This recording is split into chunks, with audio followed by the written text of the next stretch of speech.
Welcome back to my channel. It is Candace with a K here, where I normally talk books, beauty, and kicks. I am giving you my top 6 books of the year so far. You know, we're only halfway there. It's so many more books to be read, but here are my top 6. I have so far read 20 books this year, right? So I'm on track to hit my reading goal of 40 books. You can go ahead and follow me on Goodreads. The link is down below in the description box. While I'm on this journey, we could share book recommendations. We could be friends. You can also follow me on Candace with a K Reads. That's where I put all my book information. I go live. I share my reviews, everything. But I got 6 heavy hitters that I've read so far that I think you will enjoy too. So if you are interested in hearing my top 6, please keep watching. All right, coming in at number 6 is Someday Maybe. Now, I'm already let you know there's hella trigger warnings in this book as far as grief, suicide, for some it might be pregnancy, unwanted, you know. So I'm gonna just let you know that right now. The book is hella sad. So the main character's husband unalives himself, and she is just trying to put the pieces back together. In doing that, she's going through all the stages of grief. So we're talking anger, happiness, sadness, you know, just literally looking for any outlet to make herself feel normal again. And so you are experiencing all of that with the main character as you are going through it. I think it's phenomenal. I think it's a great story. I think it's a story that needs to be told. However, it is hella sad. So if you are just not in that mental space to digest that, it might be a lot. It might be very heavy. I for sure had to take some breaks just to feel like I wasn't taking on her burden. It is a lot to think of. How do you move forward in life when your person has decided to unalive themselves and you think that everything is okay? And this is your person. This is somebody that you are assuming they feel their best with, and they still weren't able to allow you to know what they were going through. So it is very heavy, but great book nonetheless. All right, coming in at number 5 is Melancholy of Summer. I was fortunate enough to receive an advanced copy of this book. It is out right now, so you can get it yourself. This book was so good. And I don't know if it's good in the sense of anything, but I think it's a very great story. So Summer, her parents are on the run for committing fraud, and she is living alone, navigating life by herself. For a whole year, she was living alone until someone alerted CPS and ended up placing her with a distant relative. And the whole time her aunt was lying about her parents' whereabouts, even though she knew where she was. But it's an interesting time in a teenager's life because all of the children were transitioning to college and, you know, turning that leaf of adulthood. And Summer is kind of in this place of limbo because, yes, she's about to be 18, but she's not there yet. And so you still need to be taken care of. You still need to be under some type of guardianship. But she feels as though she can do it on her own. And so she's just really navigating that awkward space, which I don't think we get a lot of novels in that age frame. So I think the story of it all is very great. I think there is a lot to digest in that book as well, because it's really the feeling of being abandoned. How do you deal with issues of abandonment? What do you do? How do you seek refuge? And for Summer specifically, it was like in her friendships, which I think your chosen family is almost more important than your God-given family. So I think that book was very great. Pick it up. Now, everybody knows I'm a rom-com girl. So coming in at number 4 is Mickey Chambers' Shakes It Up. Now, this book was just so freaking cute. Oh, it was so freaking cute. So Mickey is a professor and she's kind of feeling stagnant in her career. She also has a disability or some type of condition that kind of keeps people around her on guard. So she's never able to be free, so to speak. And so she just decides to go apply for a job at a bar. And then she ends up falling in love with the boss. But the boss also ends up being her student. And then it's just so spicy.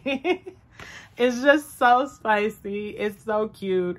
I love the conversations between them, but I also love that there are added layers to the characters. So it's not just about the sex and about the spice. It's also about really crafting a character that people can enjoy and also learn their backstories to in these novels. Because we all like the smut, but I also like a story behind the smut, right? Right. And coming in at number 3 is romantic comedy. I really like this one, and I think it's really just personal affinity. I am an SNL sucker, okay? I watch SNL all the freaking time. I love SNL. And the story kind of situates around an SNL-like show where one of the writers on the show falls in love with a musical host and guest. I think this story is just so great because, like, in what world would a celebrity fall in love with a writer? It sounds so, like, taboo. It sounds like something that wouldn't happen. But when you're in such close proximity, anything is bound to happen. And I think that is so, it's just so whimsical and romantic. And although it is called romantic comedy, it's not as romancy as you would anticipate, but it's a subtle romance, so to speak. So I did expect more spice. I expected more smut, if you will. But like I just said, it gave me more to the characters. It provided me more of a context of who these people were. Great story, great storytelling, great writing. It's absolutely witty and, like, it's my type of jazz. Pacing is great. Loved it. Now, coming in at number 2 is Daisy Darker. Okay, Daisy Darker is chef's kiss when it comes to a thriller, okay? Because you don't know what's going to happen. And I'm not going to give no spoilers, but just know that that family is crazy and Granny is with it, okay? Daisy Darker is such a great thriller that I was really left stunned when I finished it. And that's what a thriller should do. And so it's like more like a mystery thriller, I guess. But nonetheless, it was so good. Page Turner, I really enjoyed it. I thought it was great writing. I thought it was so brilliant the way that it was pieced together, because even as you're reflecting on what you read, once you get to the end, you're like, oh shit, that did happen. That is how it unfolded. That is, and it falls right into place. Chef's kiss for sure. And now what you all have been waiting for. My favorite book of the year so far has been Yellowface. I can't stop talking about this damn book. I think it's just so great. I think it's so brilliant. I think the writing is superb. I think the story is magnificent. I think she got off. I don't understand how we have not had a book like this before. And maybe we have, because there's so many books out in the world. But the way in which this Asian woman was able to write from the perspective of a white woman stealing from an Asian woman is tea, okay? That is just so good that I don't think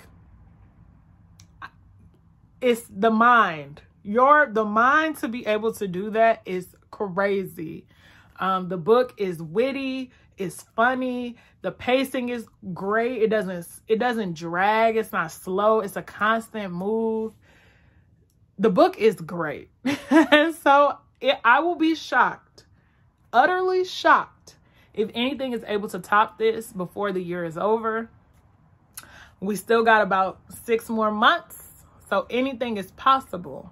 But I will literally be shocked if anything comes across my desk that is better than Yellowface. And I hope to be proven wrong. I hope that I find something that is better than that.